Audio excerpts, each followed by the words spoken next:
Hi, I'm Michelle Cullen for Astronomy 103, the Solar System. I teach astronomy at Prince William Sound College in beautiful Valdez, Alaska. Join me in my exploration of the solar system in this video all about asteroids. When I say the word asteroid, you might imagine a field of rocks in space with the Millennium Falcon from Star Wars weaving in and out of the asteroid field. Or you might think of one of the 90s movies such as Armageddon or Deep Impact, where life on Earth is threatened by an incoming asteroid. Well, what is science fact and what is science fiction? Let's start with some facts. Asteroids are the leftover rocky material from the creation of the solar system. Most of the asteroids, well, about 75%, are located in the region between Mars and Jupiter, commonly known as the Asteroid Belt.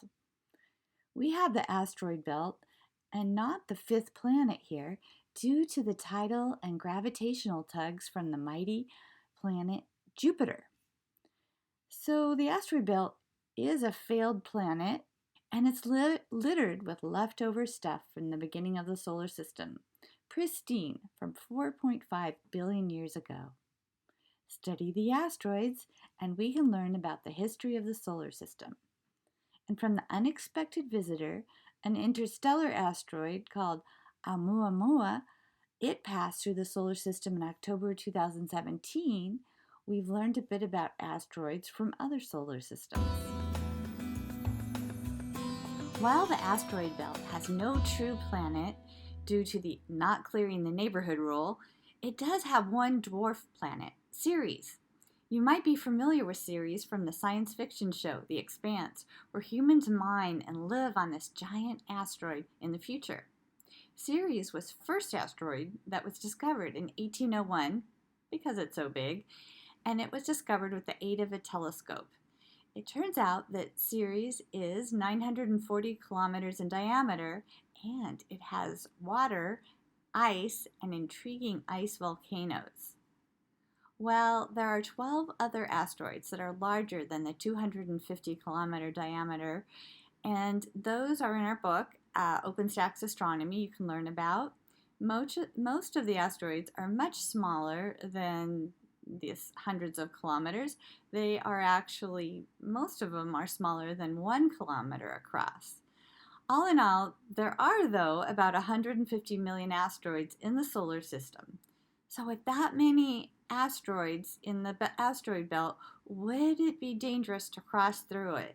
When Pioneer 10 first traveled through the asteroid belt in 1972, no one really knew how dangerous it would be. Well, it turns out when you do the math, and once it got up close, they could see the density of debris they were going through, it was underwhelming. Simply put, space through the asteroid belt is empty.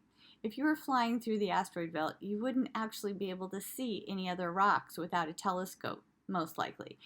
12 spacecraft have traveled safely through the asteroid belt so far.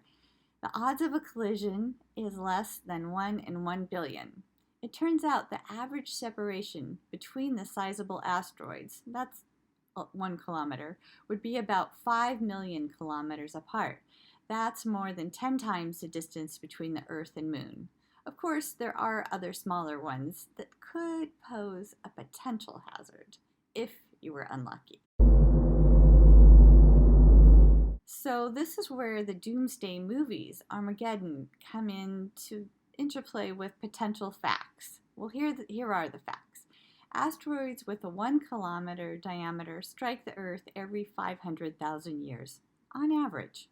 Large collisions with 5 kilometer once every 20 million years. And the last known impact of an object 10 kilometer or more was the KT extinction 66 million years ago. The kinetic energy damage caused by the ballistic impact of an asteroid is logarithmic to the mass. So the larger the asteroid, proportionally more damage can be done. The bright side, though, for us on Earth is that these don't happen very often, and we do have a bit of a saver, Jupiter. Jupiter is so big with such a superior mass that it does offer a little bit of protection for our Earth. Asteroids and comets are much more likely to be swept into Jupiter than the Earth. And the Hubble Space Telescope caught this event happening in 1994 when the Shoemaker-Levy impact showed a dramatic crash into the surface of Jupiter. More recently, an astronomer videoed a 2019 in August crash into Jupiter. Remember when I said 75% of the asteroids are in the asteroid belt? Well, where are the other 25%? These asteroids are known as near-Earth objects, NEOs, and NASA is cataloging them and their orbital paths. This is a very good idea, just in case, well, one of them was in a potential collision with Earth. Our efforts to catalog the NEOs discovered a mini-moon orbiting around the Earth in February of 2020. The Earth captured an asteroid for the first time that we've ever documented it. All the other asteroids circle around the sun. And so our mini-moon actually is very mini. It's only about 1 to 2 meters across. We know all of this due to the NASA-funded Catalina Sky Survey, your tax dollars at work searching for potentially Earth-hitting asteroids.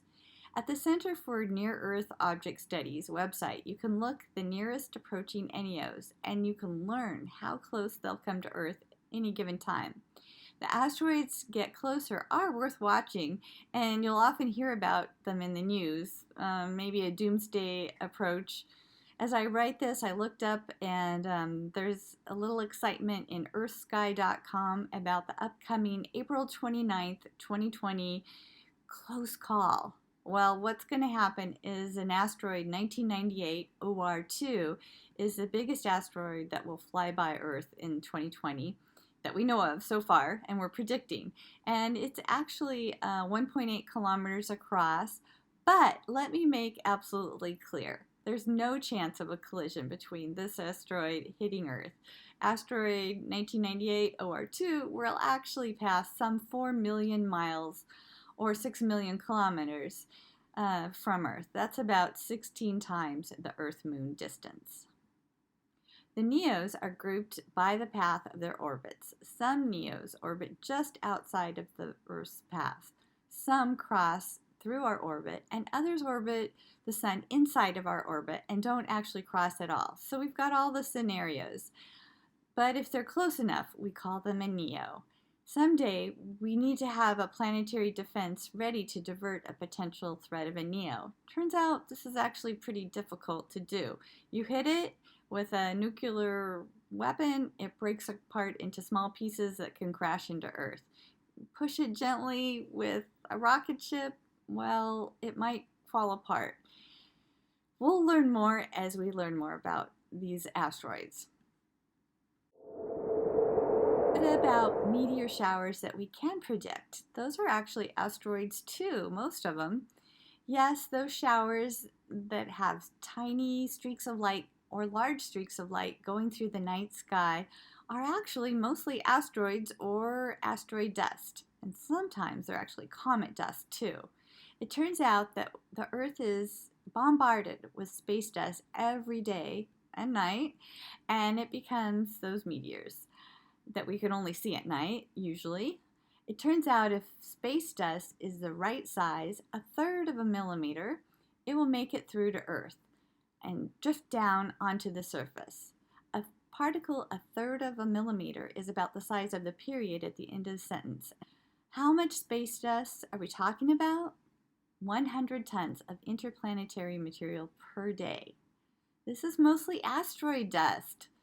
Leftover, some from the formation of the solar system, some from asteroids crashing into each other, making more dust. Some of it, as I said, was comet trail dust. There are rivers of this dust being swept toward the sun in eddies of the solar wind.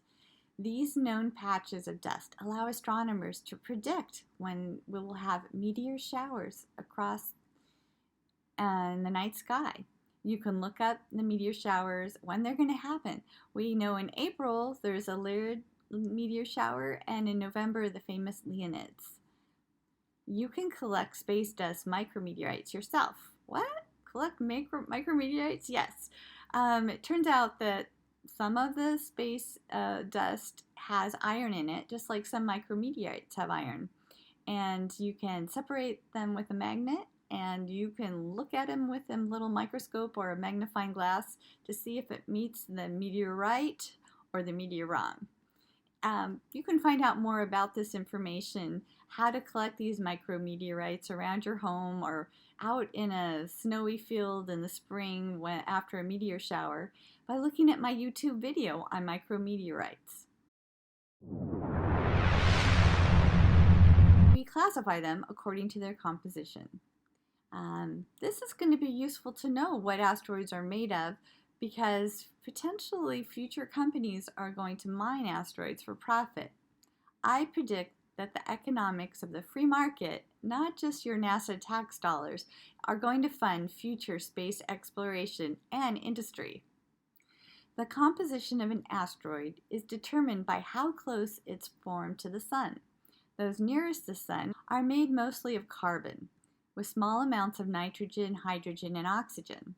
The ones that are formed further out from the Sun are made up of silicate rock. These are the most abundant types of rocks in the solar system.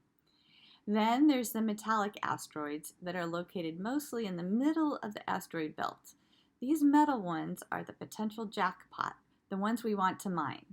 They are up to 80% iron with a 20% mix of nickel, iridium, palladium, gold, magnesium, a whole treasure trove of precious metals. There have been missions to visit asteroids, such as the Hayabusa spacecraft landed on Itokoa, I hope I'm saying that right, and NEO, near-Earth asteroid, that was found to have olivine, pyroxene, much like the stonium meteorites and asteroids that fall to Earth that we have discovered and we have studied. So far, there have been 10 missions to fly by, orbit, or land on an asteroid. There will be many more in the future. Besides rocks and metals, there are indications that there are water and ice on asteroids, especially the larger ones.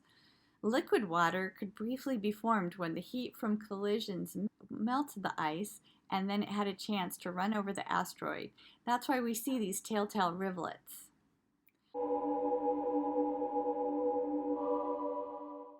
Finally, asteroids are too small to have life as we know it, because they're too small to hold an atmosphere that our life needs. But we won't know if there's other types of life out there, not just like life on Earth, until we go and look. This is another good reason to explore the solar system and learn much more about our close neighbors, the asteroids. Thanks. This is Michelle Cullen for Astronomy 103. I hope you enjoyed my video.